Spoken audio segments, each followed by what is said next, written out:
We are live. We are live. Welcome to Medicine in the News. I am Dr. Frita, and you are in for a treat because we're talking about the hot health topics in the headlines. Today, we got quite a few things to talk about during this hot summer. One, we're going to talk about Oprah Winfrey. Yes, we are. Oprah Winfrey, Kandi Burris, different people who have shared their frustration with the shame that society places upon people who are living with obesity. So we'll talk about that, and I'll get your input on obesity. And do you think that it's right for people to shame folks who are living with obesity, or is it just a mess and unnecessary?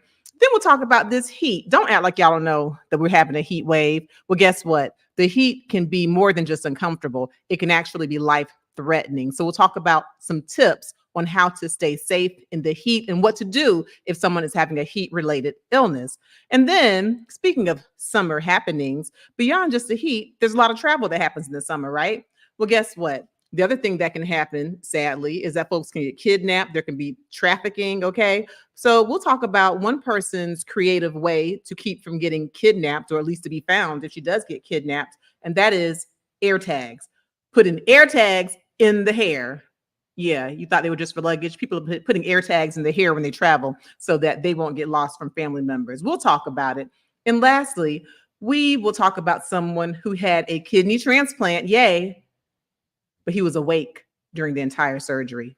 All right. Then lastly, of course, we have my favorite part, the live Q&A. So go ahead, get your questions together. Stay with us. We'll be right back with Medicine in the News.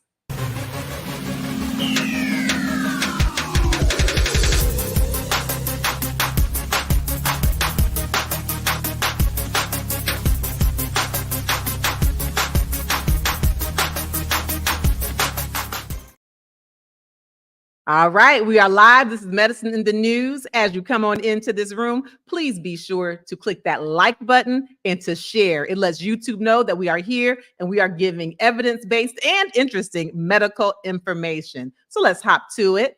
And of course, I won't be doing this alone. So will my co-host please join us, and my practice manager, Shador. Come on up, come on up. How you doing, Shador? I'm pretty good. How are you doing? Doing well, doing well. Are you staying cool in this heat? Well, cool is, I like coolness, so I'm trying my best. I'm actually kind of a cold-natured person, and so I'm the only person. All my kids are hot-natured. Most of the people who come to the house are hot-natured, except for my mama. She's worse than I am. So I'm one of these odd people who will sometimes have a heating blanket on during the hot weather.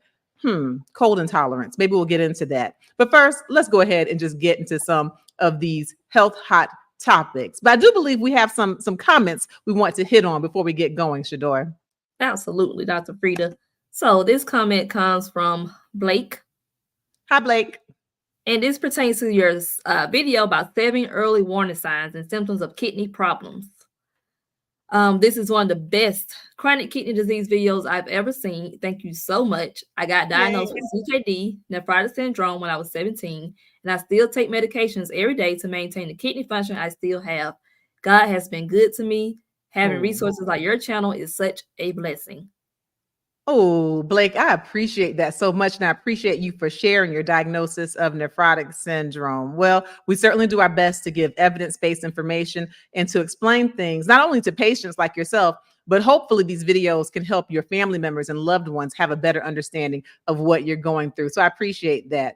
And guess what? In addition to that warning signs video, I also have a video right here on this YouTube channel on nephrotic syndrome. What is nephrotic syndrome? Everyone should check that video out after you finish watching this live. Thank you. All right. All right. So you have some new things going on, right, Dr. Frita? What kind of new things are going on? Well, you're using a juicer. What's the name of the juicer you're using? Oh my goodness! You know I have Lisa, your subscriber, Lisa. Hi, Lisa. Your juicer. Oh, she's asking about the juicer. Yes, so, ma'am. Well, Shador, you know, because I've been really into this juicer for a while now, actually, and it's the Nama J2 juicer. Mine specifically is the Nama J2 cold press juicer, and I love it because it's easy to use. There's easy cleanup. And I'm forever on these videos talking about juicing and different summer fruits to use to lower the blood pressure. I'm talking about different vegetables that are good, ginger, all those things. And so for actually a little while now, I've been using this juicer in particular, and a lot of people have been asking me about it.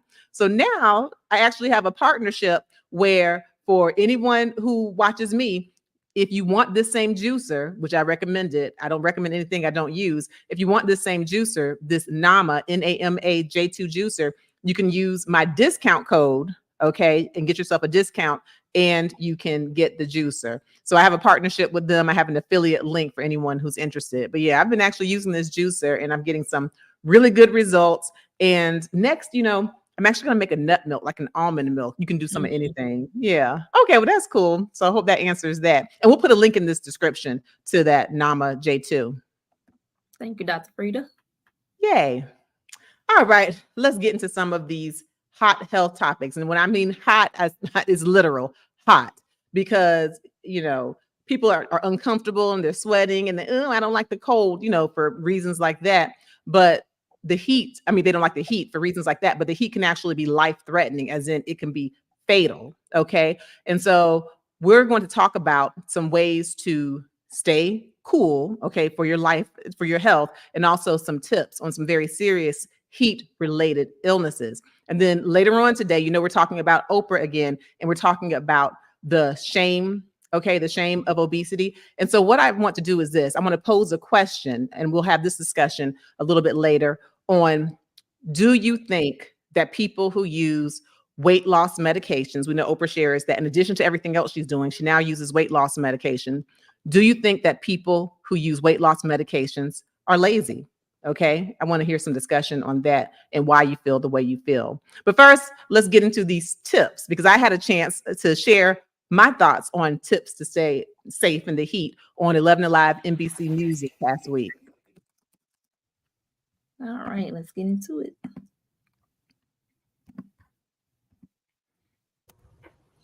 Well, lots of people out here have been coming in and out, trying to find the shade when they can. Of course, taking breaks, trying to stay cool. Very important, because doctors I spoke with say that when you're outdoors, certain surfaces like asphalt, concrete, they can actually feel hotter when you're standing on them. And I don't think that heat should be a reason to keep you in the house, as long as you're taking the proper precautions. For Kimberly Williams, hydration is key. I knew it was going to be hot today, so that's why I really worked on hydrating myself before I came out here. Something Dr. Frita Fisher of Emory Healthcare says everyone should do. If you know you're going outside, drink at least a half a liter of water before you go, but really pay attention to your body. Especially if you're moving. Some surfaces, Dr. Fisher says, are better than others. If you're not in green spaces with lots of grass, then you are at a higher risk of getting a heat-related illness. So if you're on concrete especially, beware of that. Dr. Fisher and Dr. Jane Morgan of Piedmont Health say surfaces like asphalt actually absorb the heat from the sun and then reflect it. So even if outside the temperature is in the 90s, the real feel is closer to 150. And if you can't avoid being outside, Dr. Jane Morgan says bringing the shade. All right. So yes, I had a chance to talk to Karis Belger. That was the journalist who was there, and we did the interview just this past week on a super hot day that was already over 100 degrees. And sure enough, depending on where you were standing, like for us, we were standing on the concrete, and it was over 125 degrees as far as how it really felt. So that's pretty scary, because you listen to the forecast, but how you feel when the heat is absorbed in the asphalt or reflected off of concrete can make it even hotter. And so we're going to talk about some of the heat-related illnesses. But for the folks in the chat, I'll tell you some of the heat-related illnesses. I may not get to all of them, but some of them include heat stroke, heat exhaustion, heat cramps, heat rashes, rhabdomyolysis. So for those of you in the chat, if any of you have ever experienced, or if you know someone who's experienced any of these heat-related illnesses, then go ahead and put a little blurb in the chat. So heat stroke, heat exhaustion, rhabdomyolysis, heat rash, heat syncope also. So I'll briefly describe them, and maybe once I describe them, you'll know and you'll be able to put it in the chat. But Shadora, who was the first person in the chat today? Yes, ma'am. My first person today was Aline. Hi, Aline. Hello, hello. All right, welcome. Thank you for the support. And all right, let's get into some of these heat-related illnesses because it's a mess. It's a mess. Okay, so basically, when the sun is up and when it's hot, it can cause issues, some milder than others, but it can get to a point where your body actually loses the ability to regulate your temperature and it can become life-threatening. And so, as folks put in the chat, I'm going to go ahead and start describing some of the heat-related illnesses and what you can do, number one, to prevent them, and then also how to treat them. So as far as prevention, right off the bat, you want to make sure you're hydrated, right?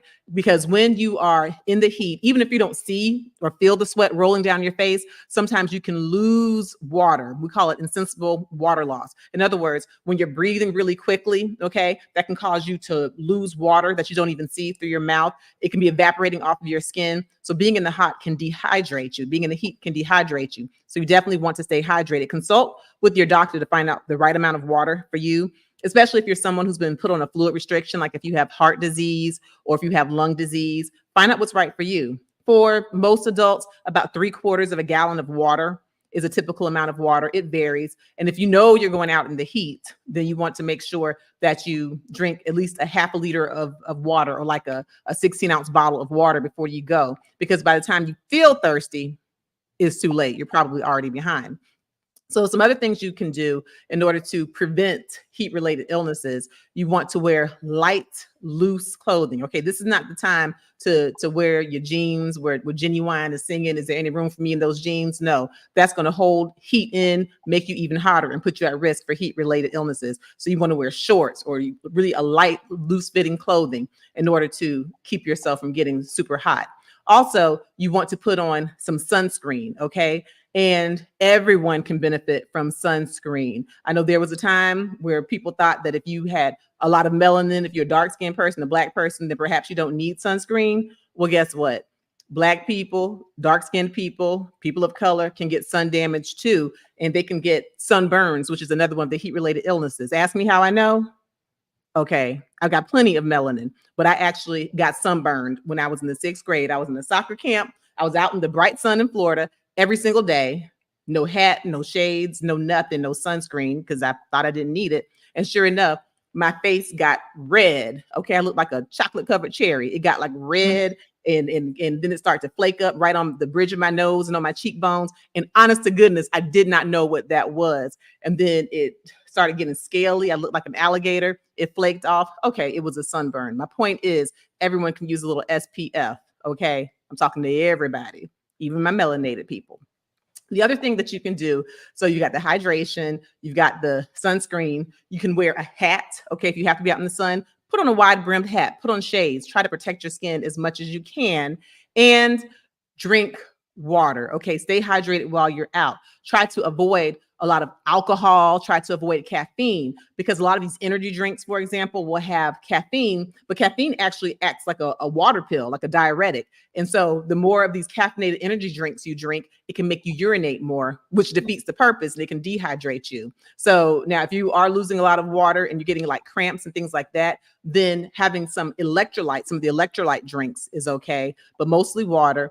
And you actually don't want to overdrink or drink too much water, because there is a such thing as water intoxication. So you want to consult with your doctor and be careful about that. Make sure you check out my video right here on this YouTube channel where I talk about water and the benefits of water. All right. Do we have anyone in the chat so far to talk about any heat-related illnesses they may have had, or if they know of any or know of someone who's had a heat-related illness? Yes, absolutely. So heat rash is a popular one. See? Yep. I'm blessed. She says my daughter gets heat rashes. Okay. All right. So I'm blessed. So the heat rashes, that's interesting. So it can happen largely when, of course, you're in the heat, and also when it's humid, or also when you're wearing some clothes that are kind of a little tight fitting or kind of close to the skin. And it can cause these little blisters, right? These little tiny red dots, or even in some cases, fluid-filled dots. So what you want to do definitely is, if there's any clothes that are sticking or close to the skin, you want to remove those and put on some light, loose fitting clothing. Get outside of the heat. Okay, go to a cool place. a dry place. And in some cases, it's recommended that you can put a little powder on there to help with the heat rash. But quite honestly, putting an ointment on there is typically not as helpful. You want to keep that area dry. So very good. So yeah, heat rashes is one of those heat-related illnesses. It in and of itself is not life or death, but my goodness, is it uncomfortable. So there's something you can do. Thank you for the comment. Thank you, Bless. Aline says heat cramps. Heat cramps. Now that's for real. And that can be a part of heat exhaustion too. So with the heat cramps, that's when these muscles tighten up, cramp, and they hurt. Okay. Don't nobody feel like having a heat cramp, but here's what's happening. It's when your body's losing excess water and excess salt. Okay. And so what do? Again, you want to go into a cool place. Stop playing out in that sun, move it, go into a cool place. And you want to drink water for sure. But if you're having cramps, again, you probably had some salt loss. So in that case, something like an electrolyte beverage would probably be helpful. And you want to keep up with the water. Now, here's the thing to remember. In addition to heat cramps, it can be, again, a part of the heat exhaustion, in which case you can get heat cramps. You can get a really fast heart rate. You can have nausea, even vomiting, excess sweating. If that's happening, again, you want to stay hydrated with water and electrolyte beverages. But if your symptoms don't better within the hour, seek medical help. Okay, seek medical attention. Don't sit on heat cramps and heat exhaustion for more than an hour, because if what you're doing is going to work in a properly timed manner, it will work in less than 60 minutes. That's a good one, heat cramps. It is a good one. And a more serious one, Miss Gladys. She Miss says, who? Gladys, hi Gladys. Hi, how you doing, Miss Gladys? Passed out, no pulse. Who did that? That's her comment. Maybe her, Okay. a family member, someone she knows. I'm so sorry that happened. So now, Miss Gladys, you done took us all the way there. That is, if it indeed is one of the heat-related illnesses, that's a heat stroke, which can definitely make you pass out, and it can get to the point where it makes you unalive. So let's talk about the heat stroke. So I mentioned the heat exhaustion, and even we talked about the heat rash, and one of the things that those two things have in common is like sweating, right? Sweating, wet skin, and so forth. But the heat stroke, by the time you get to the heat stroke, you're in a whole different field, Miss Gladys. With the heat stroke, that's when the body's temperature is so high that you're no longer able to regulate properly. And I'm talking the body temp can be as high as 106 degrees Fahrenheit. And we know that normal temperature is about 98.6 degrees Fahrenheit, but it can be 106 degrees Fahrenheit, and that's fatal. So here's what happens in the heat stroke. Not only are you no longer able to regulate your body's temperature, so it gets super, super hot, but also instead of the skin being sweaty, it tends to be dry. Okay. So you get this red, hot, dry skin. And so if you get to that point where you're not sweating, then you already know that's a problem. That's a major dysregulation. It's an emergency. And while you may start off having a really fast heart rate, you may start off with the nausea and vomiting. By the time you get to the level of having heat stroke, you can get confusion, altered mental status. And yes, you can even get to the point where you are unalive or you're having a cardiac arrest. In that case, what you want to do immediately is activate the emergency medical system, right? You want to call 911, and you want to move that person who's in this state to a cool place. Take those clothes off. Okay, this is not the time to be shy, but you want to get those clothes off to really cool the person's body, including shoes. Okay, shoes, hats, belts. Get that stuff off that person's body so that they can start to cool off. You want to get some cold rags, cool compresses, ice, and start putting them on that person's extremities, right? And again, what I'm giving you is information. Everyone should be consulting their physicians, but you want to make sure you cool the person's body. And this is what's really important in a heat stroke. Now, for the other forms of the illness that we talked about, like the heat exhaustion, the heat cramps, I talked about drinking water and even electrolyte beverages. But if you're dealing with someone who's had a heat stroke, okay, especially if they've passed out, they have no pulse, my goodness, do not try to give them water or anything to drink. Do not do it, because what will happen is you can cause them to aspirate or to drink in the water into their lungs, which is a whole nother problem. So by the time that heat-related illness is at the point of a heat stroke, even if the person's not passed out all the way, even if they're just confused or kind of talking out of their head or altered, don't try to give them anything to drink. Get them in a cool place, call 911. Thank you for sharing, Gladys. And I hope that person, whoever it is did okay. Her. She is. Oh, no, Miss Gladys. Yeah. Well, thank goodness that you are okay. Oh, my goodness. And I appreciate you for coming on and sharing your story, because just by what you triggered to get me to talk about, I guarantee you that's going to save someone's life. in this weather. Okay. So I very much appreciate you for sharing. And Ms. Gladys, let's talk about some of the risk factors for heat-related illnesses like the heat stroke. One is being an older person, someone who's over the age of 65, but also infants and babies are at high risk for heat-related illnesses. Because if you think about it, babies can't really talk or tell you that they're thirsty, when you're dealing with infants or babies who are pre-verbal. So while everyone's out in the sun or around the pool or at the park and people just kind of know to drink throughout or as they're thirsty, if you're not thinking about that baby, okay, and oftentimes infants aren't actually drinking water, it's either formula or breast milk or something that's more concentrated, they can be vulnerable to a heat-related illness. So make sure that your babies and your infants stay well hydrated, right? They're at risk also. And then people with chronic illnesses like high blood pressure, asthma, heart disease will be at high risk.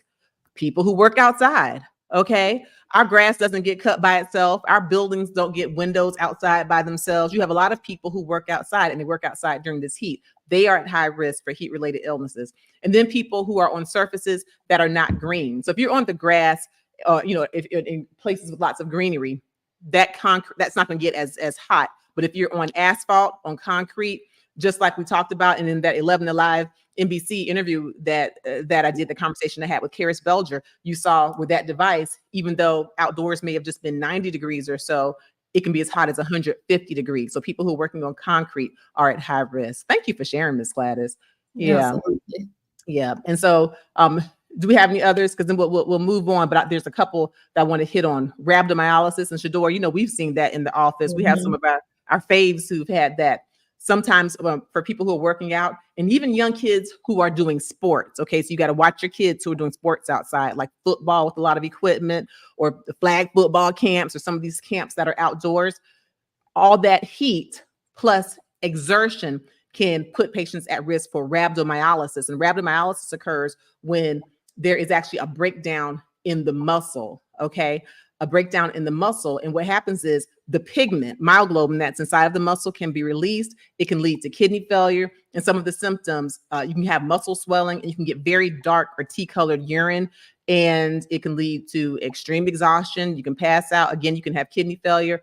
And at a point, it can lead to you being unalived. So for those of you who have kids in camps, make sure they're taking good water breaks, going inside, that they are protecting their skin, and try, if you can, to avoid being outside, especially when it's hottest between the hours of 10 a.m. and 2 p.m. All right.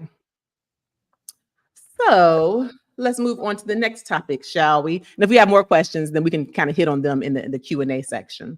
All right. All right. So now speaking of heat in the summer, Shador, a lot of folks like to travel in the summer. I like to travel, or at least I do travel, try to get my kids some experiences so they can see the world and see there's more to life than just these walls. So traveling is a big deal. But unfortunately, a lot of times when people travel, especially people who travel alone, and quite frankly, women are at the highest risk. We know that there's kidnapping that occurs, right? People can be kidnapped, they can be trafficked. And so here is a young lady who has come up with an interesting way to stay safe and alive while she does her summer travels. Let's check it out. Being abducted from foreign countries. So a hairdresser named Ashanti Tuggles took drastic measures to keep track of her cousin.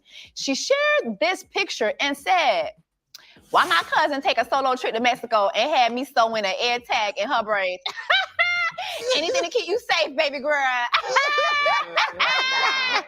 Wow. Y'all. She ain't going swimming. Listen. Okay. Well, black girls don't wet up their hair anyway when they get in the pool. So. But you know what, though? This is ghetto, but smart. I'm not mad at it. Yeah. I'm not mad at it at Will all. the AirTag work in Mexico?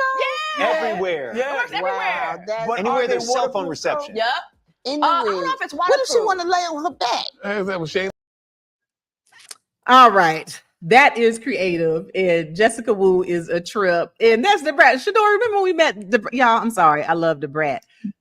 So Shador and I volunteer with the National Kidney Foundation. I'm actually a board member for the Atlanta National Kidney Foundation. And seeing Debrat just made me think of how she came and was supportive and was a part of one of our National Kidney Foundation events. And she was promoting kidney disease awareness and sharing how one of her family members, one of her loves, has kidney disease and was in need of a transplant. And so she really helped to get awareness. And then it was on Love and Hip Hop that they shared the show. And Debra, she was just really warm in person. I just love it when you see the celebrities and they're actually kind and warm people in person. So I appreciated her and her support for kidney disease.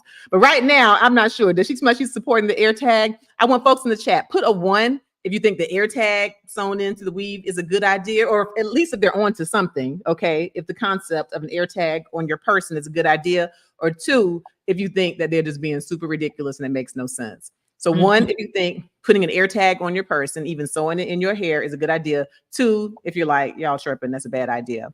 But let's just talk about it in terms of health, right? In terms, since we are talking about hot health topics in the headlines here. It is really interesting because just like they mentioned in that clip, kidnapping is a real thing. In fact, sex trafficking, as far as in the United States, it's estimated by some statistics that between 15,000 and 50,000 people are victims of sex trafficking, okay? And we know that there's tens of millions worldwide people living with sex trafficking, women more so than men, but it can happen to the men as well. And in fact, according to the Department of Health and Human Services, they estimate the numbers to be between 240 and 325,000 people being sex trafficked. And so while, the segment is kind of light and, everybody's kind of laughing and then call it a girl ghetto and all of that, she might be crazy like a fox. Because with those AirTags, and, the AirTags are something that's created by Apple, and they actually have the technology where usually, you think about them for traveling, you put them on your luggage. And even when the phones are on airplane mode, oftentimes you can still kind of see where your bag is moving. And they asked, hey, does it work in Mexico? Yes, it can work all over the world, quite frankly. And so if you can keep track of exactly where your bags are, then theoretically, if someone puts an AirTag in the hair, then you can know exactly where your loved one is. And so if something does happen, they get kidnapped, they get trafficked, then perhaps that is a good way. I will say, number 1, Apple has not paid me to say anything about Apple. And I do not believe that Apple, the company in and of itself, has actually endorsed the AirTags in the hair. But it is very interesting. Did anyone in the chat make a comment? 1, they think it's a good idea, or at least she's onto something by putting the Apple AirTag on her hair, or 2, if they like, nah, move on to the next thing, that it makes no sense. Anyone comment or in the chat? A lot of comments, a lot of ones. All I see is ones. Everybody think that's a great idea. Oh, really? Tell me some of the folks who said 1. What you got? So Ann Bless says she's going solo to Dubai in a few months. So absolutely, yes, a great idea. Interesting. Okay. Oh, be safe. I've never been to Dubai. Oh. And then I don't know, are AirTags waterproof, or would you just not swim and just kind of figure it out? That's interesting. Who else said 1? Mashawn. Hi, Sean. Yeah, on to something. Sheree. Hi, Sheree. Monica says, great idea. I know that's right. Because it feels like it's kind of bizarre, but then it's like, wait a minute. And Arella says, whatever you have to do to be safe. I like it. So, yeah, they kind of did it in a comical way, but that's pretty innovative. And if it's something that's sewn onto hair, and it's put in a secure place where it's not going to rip the hair out, then I don't anticipate any way of it not being safe. So, hey, we're on here to talk about medicine, on staying healthy. And so part of staying healthy is staying alive. So that's very interesting. Okay. All right. Now, let's talk about Oprah, shall we?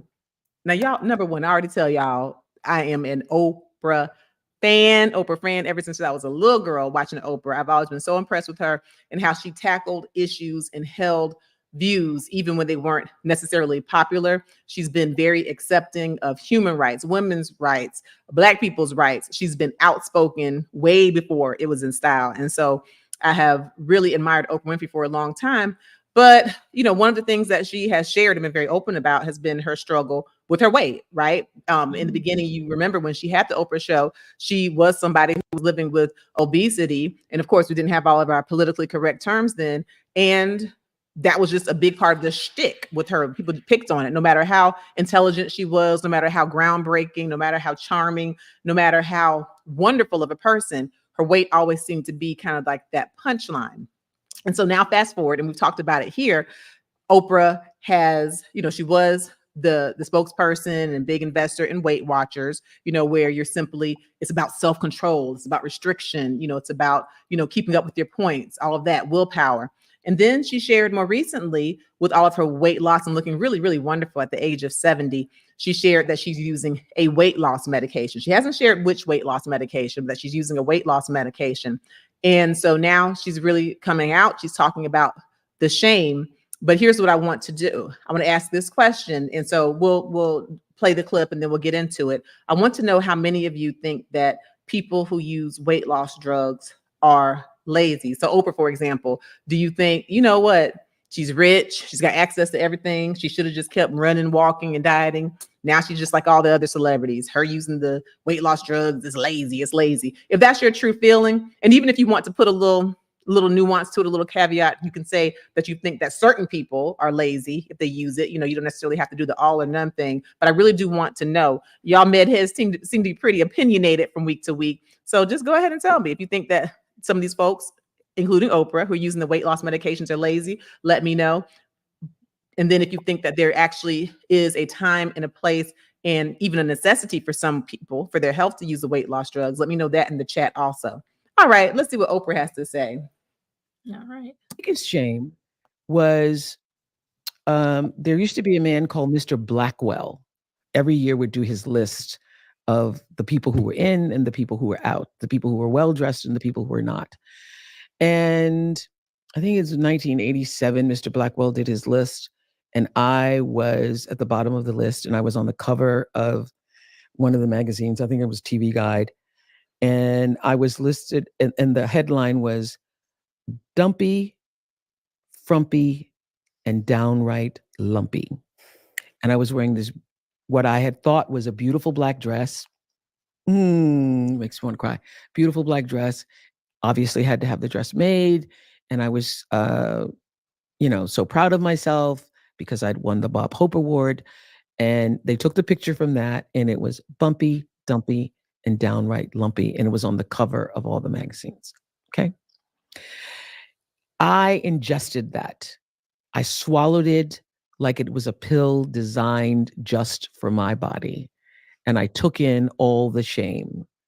And I accepted that this thing that people have labeled me with, being fat, being overweight, being unable to control my willpower, not having any willpower, that's my shame. That's it. They're right. They're right. And for 25 years, every single week, in one form or another, there was a tabloid story or some exploitation of my weight. Making fun of my weight was national sport for 25 years. Comedians did it. The best comedians did it. The highest comedians did it. People with their shows did it. It was just accepted that you could make fun of me and my weight. I remember in Living Color, one of the most hurtful things was in Living Color, had done a skit where the woman was doing something and she just kept eating and getting fatter and fatter and fatter. And the comedy bit was that eventually she just exploded. And the whole audience fell out. And the woman was me. It was one of the sisters portraying me. And so, but that was just accepted. That was just a thing that was accepted. So I have borne this weight thing and carried it to the point where I just feel like I'm just recently turned 70 and I'm not carrying it into the next decade. Let me tell you. And, and what we can do, we can go back and put a link in the description to that interview. It's in two parts, actually. And I watched the whole interview. It's actually very good because Oprah shared with the interviewer, Lima, I think Jamie Kern Lima, that nothing was off limits. And I thought that she asked questions very respectfully, but she really asked some questions, for things that I wanted to know. So it's worth a watch. But, I'm going to get to the question that I asked before about who thinks that, people are being lazy who use weight loss medications. But also, I'm just curious because I remember a lot of those things that Oprah is speaking of. And I want you to put a 3 in the chat if you remember it being fun and a sport and acceptable to pick on Oprah about her weight. Oh, fat Oprah, fat Oprah. And it's amazing that until Oprah started talking about weight and the shame, back then when it was happening, it really did feel like it was acceptable to laugh. I used to watch In Living Color. I used to watch all the things they did, Men on Film, which now in hindsight, I realized was actually an extremely homophobic and dangerous type of a thing they put out. They used to make fun of people with disabilities. Okay, I think they called someone handyman, someone who had a mental disability, who had a low IQ. So all of the things that were really hurtful, it was okay. It was okay. And so I'm just looking back, and many people say, and I actually agree, that making fun of and discriminating against people who have weight issues, who are living with obesity, is like the last acceptable form of discrimination, because you see it all the time, right? You see people who they'll shame people for living with being overweight or living with having obesity. They'll shame them, and then almost like trolls, they'll hide behind some type of a feigned concern, like, oh, I'm just worried about your health. Oh, she's so big, she's so unhealthy. Or they'll pretty much label them as being lazy. You should assume that they're lazy. But that's what I want to know. So a 3, if any of you remember those things, I remember that lumpy, dumpy, frumpy, all of that, because my sister, my older sister, used to kind of be into the magazines and everything, and we used to read those things. So I remember that era. And again, like, just, it was so comfortable for people, and it almost makes me wonder if that was some type of a microaggression. You had this really intellectually superior woman on this show that blew everyone out of the water, including Donahue, because yes, I used to sit there and watch Donahue with my mom. And was that a way to kind of keep her in her place? I don't know. But what do we have in the comments? I know these med heads have something to say, and then we will get into the medicine. She didn't share which one she uses, but we'll go briefly over the GLP-1 agonists, which are the more common ones. And then we'll talk about something interesting that many of you may not know. Oftentimes when people are living with obesity, it's not their fault. Okay, who do we have? Yeah, so a lot of comments, Dr. Frita. Okay. So we'll go with Fahim. Hello. Using a drug does speak to your discipline. Okay. So it sounds like the implication is if you have to use a drug, then you might not be disciplined, maybe just eat less and move more. I'm going to come back and address that comment. Yeah, I'll come back and address that, because what you have shared is actually the sentiment of a lot of people. They think if you're using a drug, you're just not being disciplined. And quite frankly, for a lot of people, that's not the case. But I'm glad. Thank you for being transparent and sharing, because you represent many people in your thought. Okay, this is good. I want to hear who else feels that way. Yeah, so Mimi, she says it's extremely difficult to lose weight on your own when a person has insulin resistance, PCOS, and others. I feel like it is okay to have that help and change habits while receiving the help. All right. Okay, so good. We have two kind of different opinions. So let me go ahead and address to a degree.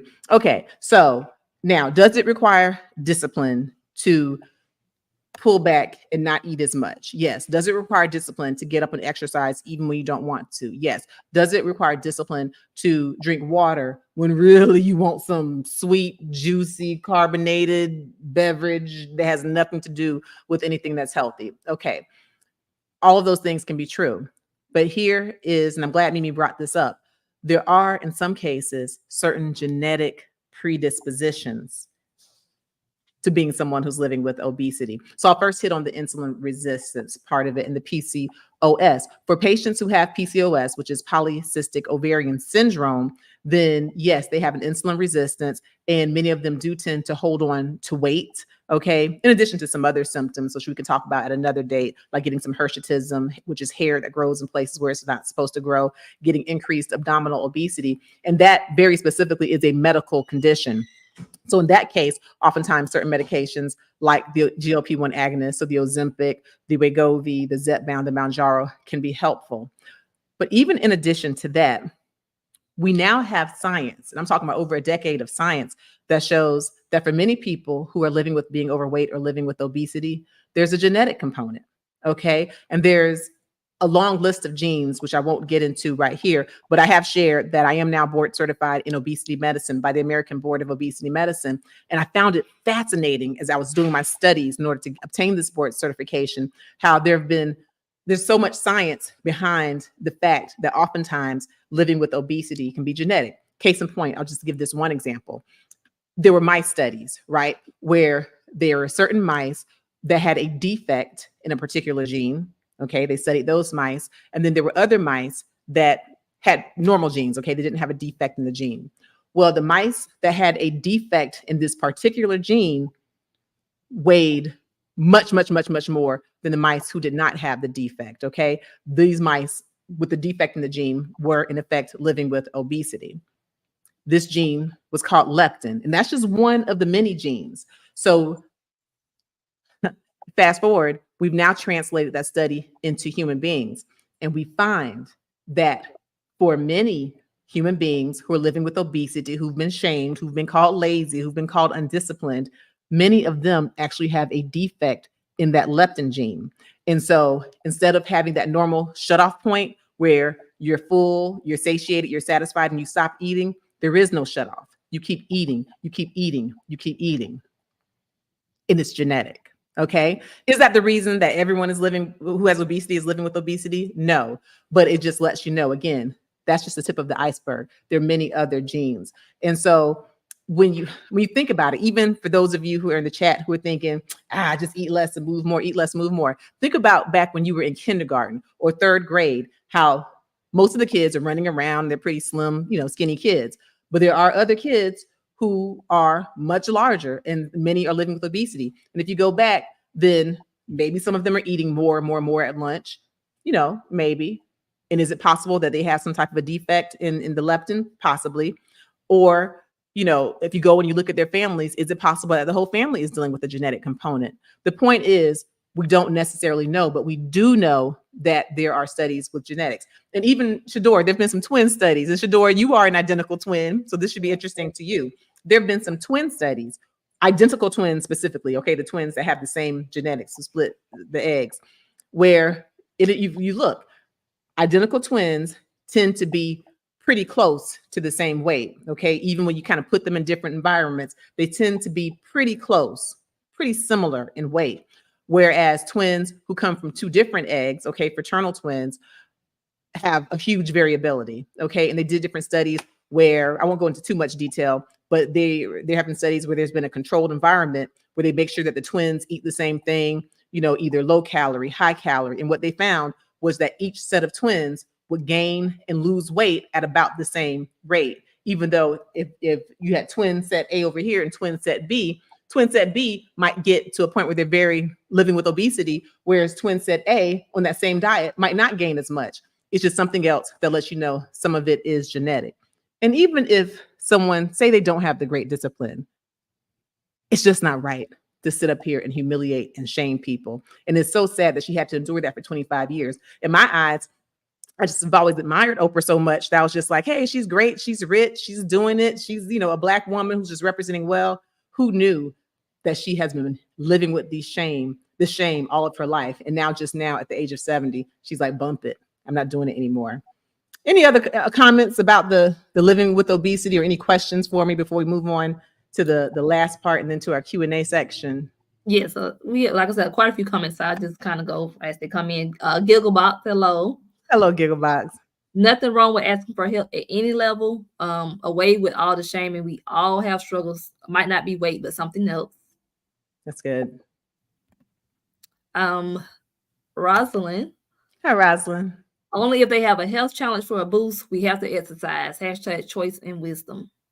Oh, you know what? That's good. That's good. I'm glad you said that, because that's one piece of it. I know that for many people who have found out about the drugs, they're like, oh, good. We got a magical solution. I'm going to do the drugs and move on. But yes, I will say, if you have a challenge, be it genetic, or you can't get rid of the food noise, or you have a food addiction, that doesn't mean that you don't diet and exercise. And that's why it's really important for people who are doing these weight loss injections, do it under the supervision of a physician, because you won't find a physician, not a reputable one anyway, who says that this is a magic bullet and the shortcut.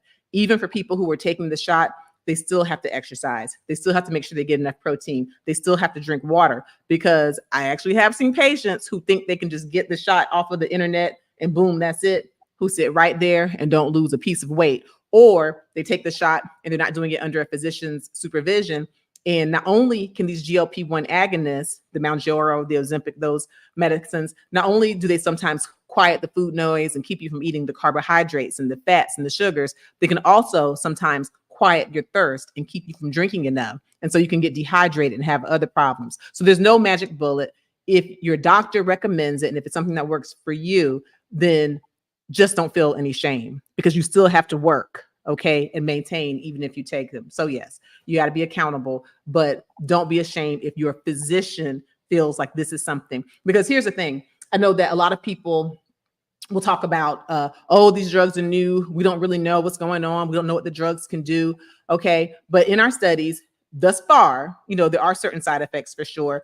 And if you go to my YouTube video here, I talk about Ozempic. I say, is it the holy grail, or is it something that's just risky? So check out my YouTube video where I go into Ozempic. But I'll say this, for the most part, except for some of the side effects that I hit on in that video, it is a relatively new drug. So we don't necessarily know every single side effect that's going to occur. But guess what? We do know about the side effects that occur if you're a person who's living with obesity. We know if you're living with obesity, you have an increased risk for heart disease, you have an increased risk for diabetes, an increased risk for kidney disease, an increased risk for having arthritis, an increased risk for major depression, okay? We know about all of the risk factors for if you're living with obesity, and even though you're trying, you can't lose the weight. We know those negative risk factors, life-threatening, and thus far, we don't have those same heavy risk factors with the medications. So my point is, I want everyone to be careful before they judge. Do understand that some of us are physicians and scientists who literally are studying these medications, just like we study the effects of obesity. And there are even some trials that have shown that there's been an association with certain weight loss drugs with a decrease in heart disease, cardiovascular events, and there's been an association with less chronic kidney disease or slowing down of the progression. All right. So just everyone, don't be so judgy, smudgy. Judgy wudgy was a bear. All right. Shall we move to the next topic? Yeah, make sure as you come in, please be sure to like this video and to share it. In fact, y'all just take a pause right now. Find that little thumbs up. Come on, give this thing a thumbs up. And go ahead and share. Find that share button, copy the link, put it on your group chat, put that share button and send it in voicemail or send it in the text message. Share this information, because even if they miss the live and on stage, they can catch us in the replay. So be sure to like and to share. Thank you. All right. Well, y'all know that I'm a board certified nephrologist, meaning I'm a kidney doctor and I'm a high blood pressure doctor. And something very curious has happened in the kidney disease community. We have someone who has received a kidney transplant, yay, but he was wide awake during the entire surgery. Let's check him out. This morning, a medical milestone in Chicago. Are you awake, John? 28-year-old John Nicholas is now the first patient at Northwestern Medical to undergo a kidney transplant while fully awake. It's just a boost of energy to the team to be able to look back and say, we potentially change the way that kidney transplant can be done. Instead of general anesthesia, which is typically used for this surgery, doctors gave Nicholas a single spinal anesthesia shot, similar to what's used during a C-section. The entire procedure was performed in less than 2 hours. We placed the spinal in the operating room with a little bit of sedation, and then that was the main anesthetic. It was incredibly simple and uneventful. The revolutionary surgery paving the way for life-saving kidney transplants in patients who can't have general anesthesia, while also cutting hospitalization for kidney transplants from 3 days to just 24 hours. Give an incredible gift to a friend is always a good feeling in your heart. That's 29-year-old Pat Wise, Nicholas's donor and best friend since elementary school. Wise says when he got a text about donating, he didn't hesitate to sign up. We've always said to each other that we're ride or die friends, and that we're always kind of with each other for life. But actually having such a bona fide example where we've got each other's back, it meant the world to me. That is amazing. So this man was wide awake, but no, it wasn't a mistake. He had the spinal ejection of the anesthesia, just like the epidural that ladies who have C-sections will have. Y'all put a 4 in the chat if, regardless of all this talk we're talking about being awake during a kidney transplant, put a 4 in the chat, actually, if you would consider getting a kidney transplant while being wide awake, if that was the only way you could get it and if you needed it.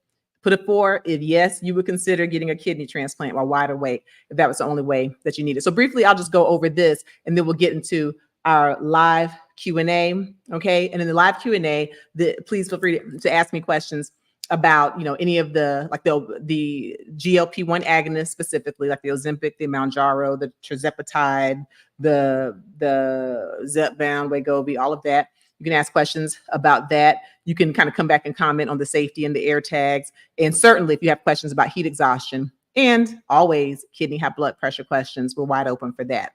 But yeah, put a 4 if you would consider getting a transplant while wide awake, if that's really the only way that you could get it. So for the kidney transplants, it's really amazing. It's a wonderful gift of life. We have so many people who are in need of organs, and the kidney organ is really the biggest one. And we know that 17 people die each day while waiting for a transplant. And so we have more people who need transplants than who have actually received them. So it's a really big deal. And so I'm always just so appreciative and grateful for those who give that gift of life.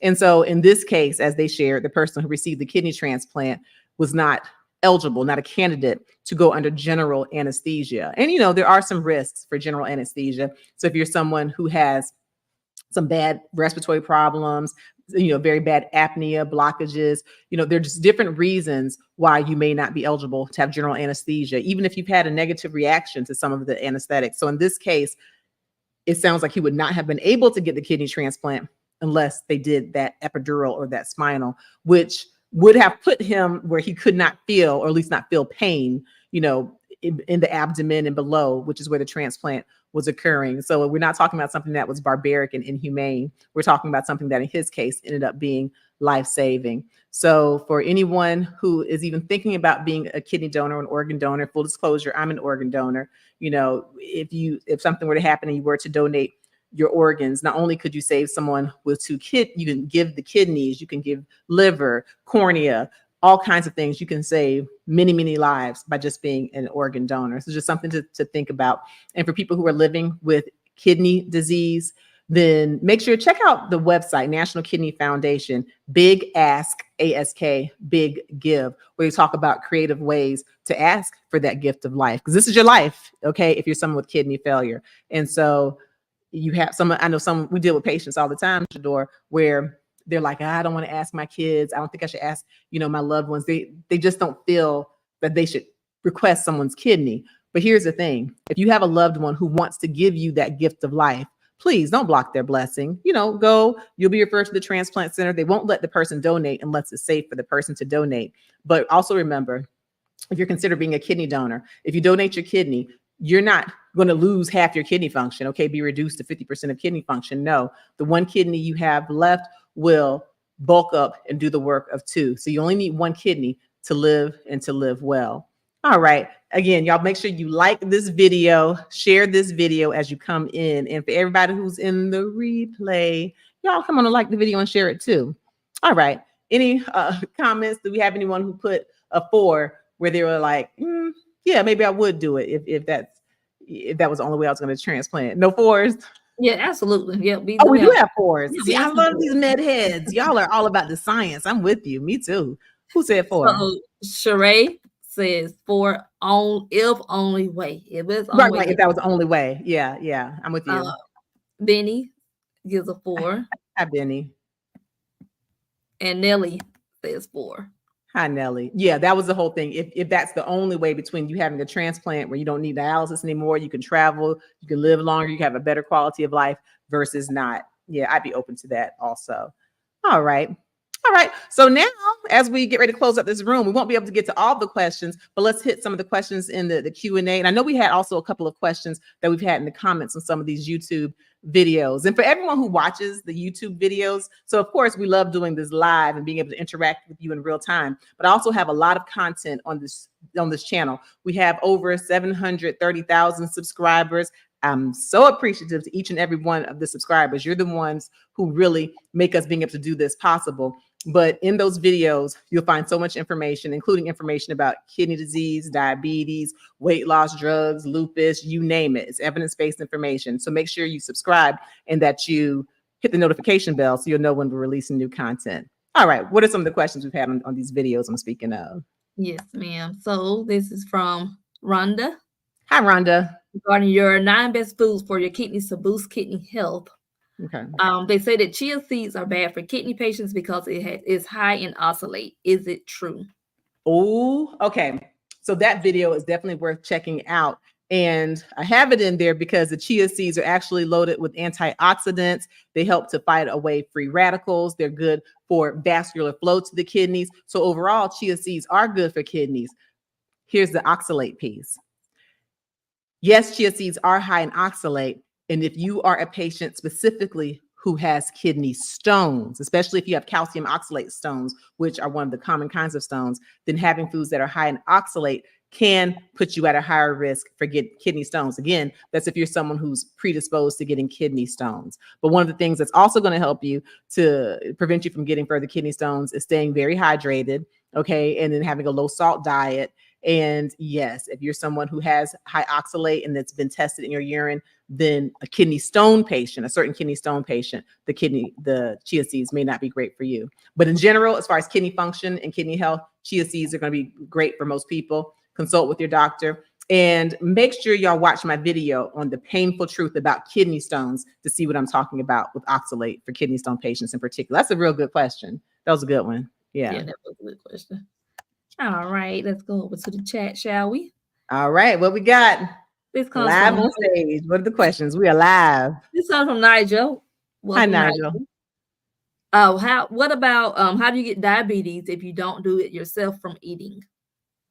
Oh, that's a very good question. Okay, so many people who have diabetes are thin people. Okay, it's not just people who are eating. Now, granted, if you're someone who is living with being overweight or living with obesity, absolutely, that can increase your risk for diabetes, specifically type 2 diabetes. Okay, the more abdominal fat or belly fat that you have, the more insulin resistant you'll tend to be. But there are also some people who get type 2 diabetes and they're really just genetically predisposed, and you can have very thin people. And I'm sure if I ask in the chat, I want y'all to put a 5 if you know someone who's of a medium size or even thin who has diabetes. Put a 5 in the chat if you know someone who has diabetes who doesn't appear to be living with obesity. So please, if you're looking at people who have diabetes and you think that is just because they're not disciplined and it's just because they're big, that's not always the case. Yes, living with obesity can put you at risk for diabetes, but absolutely.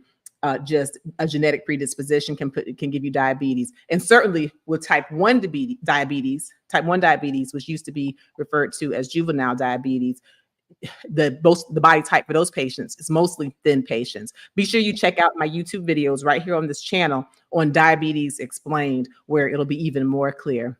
Thank you. I appreciate that comment because a lot of people are, think the same way. That's good. And a lot of 5s chiming in. Sienna. See, Sienna. So everyone who has diabetes is not sitting here living with obesity, right? That's another one of those kind of stigmas that we tend to have. Who else? Know somebody who's Monica. You know somebody who's slim or not even living with obesity with diabetes. Yeah. And VE Hall.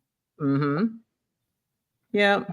Hello, BE Hall. Yeah. So it's not, but people do like to think that that's the only reason. Yes, that's one way, it's a risk factor, but just as you see right here in the chat, you get some people who are slim or even thin who are living with diabetes. Cool. Any other questions? Yes, ma'am. I have a question from Sherry. Hi, Sherry. I would like to know, is lemon bad for diabetics?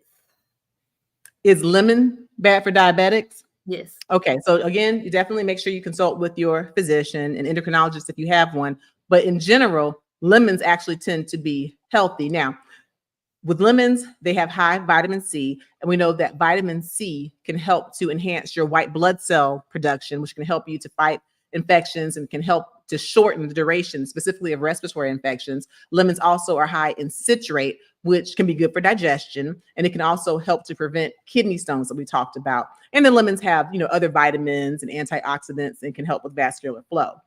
when you're dealing with fruits, lemons, they don't tend to be super, super high, but you have a lot of fruits that have a high glycemic index, meaning they're loaded with sugar. And so for people who are diabetic, you simply must consult with your physician or with your registered dietitian to find out which fruits you may need to limit. Because unfortunately, even though fruits can be so healthy and so wonderful, and check out my video I just released not too long ago, I guess last week, 10 summer fruits that help you to lower your blood pressure. Fruits have so many positive benefits, but the truth of the matter is if you're a person who's living with diabetes, you still need to count your carbs. So make sure you consult with your doctor, consult with your registered dietitian on which fruits you need to limit or to avoid. Good question. Very good question. That is good. And I'll take one more Everything has a side effect. I'm sorry, who is this? I'll take one more question for you. Okay. Well, to Sienna, what should someone do if they didn't have high blood pressure before giving a kidney, but now can't seem to get it under control with doctor supervision? Okay. All right. So the number one thing that should be done is consulting with those physicians, specifically the nephrology and high blood pressure specialists, to find out what's going on. So, you know, there are many things that could be involved. If there is stress to the body for whatever reason, that could be a factor. You want to find out if anything is going on with the surgery where the blood flow or the vascular flow to the existing kidney is now compromised. Because if it is, that can cause your body to make an increase in certain hormones, renin, angiotensin, that can cause high blood pressure. So you want to ask specifically about, hey, is there an issue with my renin, my angiotensin? Is there an issue with my vessels? And of course, you want to make sure that you're at a healthy weight, that you're exercising, drinking all the water, having a low salt diet. What I give is information, but it's going to be important that you consult with the transplant nephrologist and certainly the general nephrology and hypertension specialist if there's high blood pressure after a donation. Good question. Yeah. All right. This comes from Marilyn, Dr. Frita.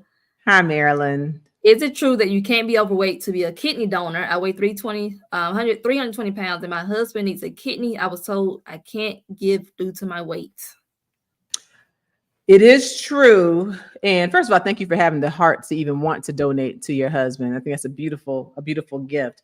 But it is true that different transplant centers have a weight limitation because for many reasons. If you're a person who is living with obesity, especially if you have a higher stage of obesity over 300 pounds, then oftentimes there will be a lot of abdominal fat, abdominal obesity, which can make the surgery more complicated.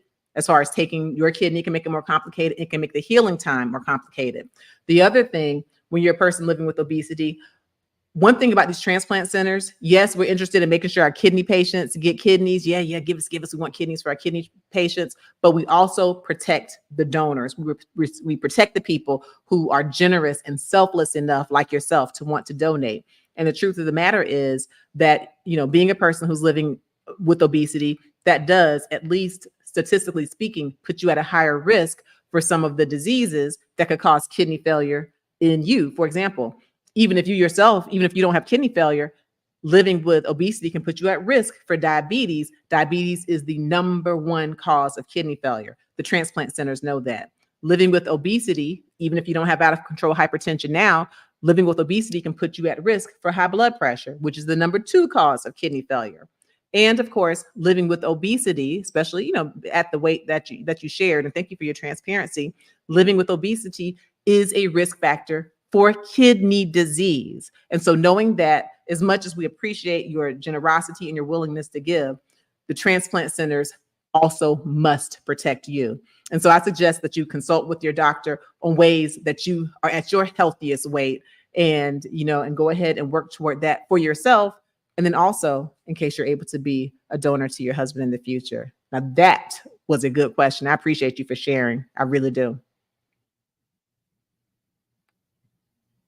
All right, Shador, what do we have? It's about time to wrap on up. Nope, what we got?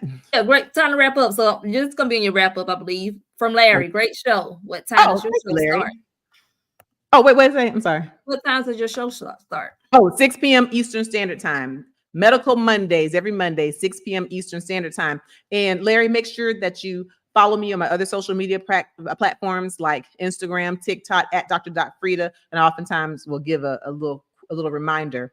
And on my Instagram, in my link tree right there at the top. I'll always have an easy link to get you here on my Instagram. So make sure you give me a follow. All right. Thank you, though. Thank you for that compliment. All right, Dr. Frita.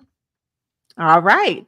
Well, Shador, thank you, my co-host and my practice manager. Shador, I will see you tomorrow in the office to see our patients. And as for everyone else, I will see you next week, same time, same place, Medical Monday, 6 p.m. Eastern Standard Time. Before you step out of this door, please make sure you give us a like, give us a share, subscribe to the channel. I appreciate your support, and we'll see you next go round. All right, y'all have a good night.